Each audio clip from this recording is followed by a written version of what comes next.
Le petit Mandela est né le 18 juillet 1918 dans un village d'Afrique du Sud. C'est le fils d'un chef de tribu baptisé Rolihlahla par ses parents. Il est pourtant appelé dès son enfance par le prénom de Nelson.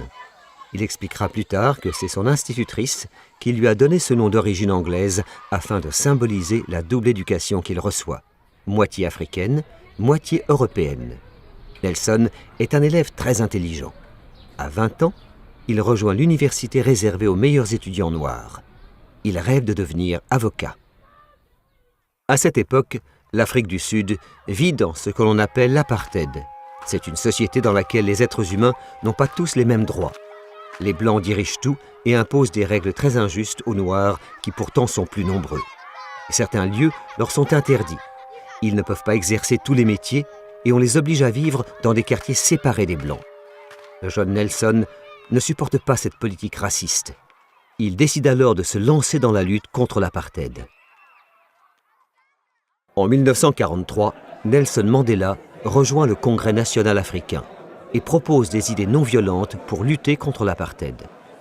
Il organise des manifestations pour dénoncer les lois racistes, mais le gouvernement refuse de l'écouter et met en place un système encore plus dur contre les Noirs. Face à cette politique terrible, Mandela se lance alors dans la lutte armée.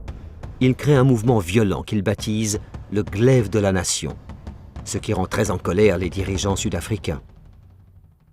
En 1964, Nelson Mandela se fait emprisonner à la suite d'une manifestation. Il restera 27 ans en prison. Ses conditions de vie sont très difficiles. Il ne peut recevoir qu'une lettre tous les 6 mois et très peu de visites. Il est condamné aux travaux forcés et doit se laver avec de l'eau de mer froide. Il reste fidèle à ses idées et continue de lutter contre l'apartheid depuis sa cellule. Derrière les barreaux, Mandela devient un symbole de lutte contre l'injustice dans son pays, mais aussi un peu partout dans le monde. Le combat de Mandela pousse peu à peu les habitants du pays à se révolter. Le 16 juin 1976, à Soweto, une ville très pauvre d'Afrique du Sud, des écoliers et leurs professeurs se préparent à manifester. Ils veulent protester contre une loi qui impose l'étude de l'afrikaans, la langue des Blancs, dans toutes les écoles noires. Un immense défilé se dirige vers le grand stade de Soweto. La police est vite débordée, des coups de feu sont tirés et des centaines de manifestants sont tués. Le 2 février 1990, le nouveau président d'Afrique du Sud, M. de Klerk, fait un discours qui change l'histoire du pays.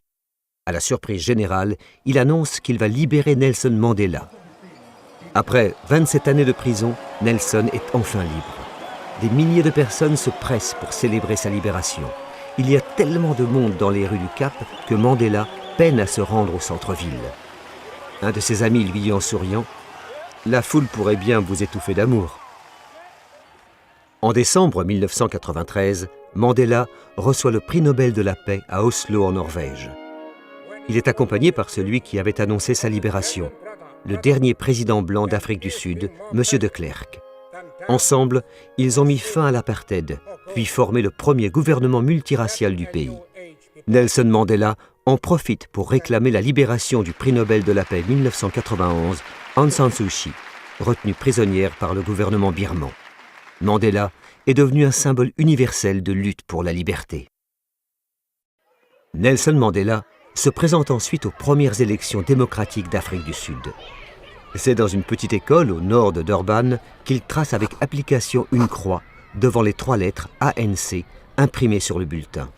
Puis, il dépose la feuille de papier dans la simple caisse qui sert d'urne. Tous ceux qui font la queue l'entendent alors exprimer son bonheur. « J'ai voté pour la première fois de ma vie », annonce avec joie le père de la nation. Nelson Mandela est élu triomphalement président de la Nouvelle-Afrique du Sud. Noirs et Blancs ont désormais les mêmes droits. En 1995, la Coupe du monde de rugby est organisée en Afrique du Sud. Mandela, qui vient juste d'être élu président, souhaite faire de cette compétition le symbole de la réconciliation nationale. Alors que l'équipe est loin d'être favorite, elle enchaîne les exploits et parvient à battre les redoutables All Blacks de Nouvelle-Zélande en finale. Tout le pays s'unit autour du ballon ovale. En soulevant la coupe, l'Afrique du Sud offre au monde un des plus émouvants moments de l'histoire du sport. Après cette formidable victoire, Mandela poursuit sa lutte contre la violence et l'intolérance. Avec l'aide de l'archevêque Desmond Tutu, il parvient à réconcilier les Noirs et les Blancs. Les deux amis mettent en place le programme Vérité et Réconciliation. Grâce à leur volonté, ils réussissent à sortir l'Afrique du Sud de l'apartheid dans le calme. En 1999, Nelson Mandela ne se présente pas aux élections présidentielles, mais il laisse un pays apaisé et réconcilié. Il meurt le 5 décembre 2013.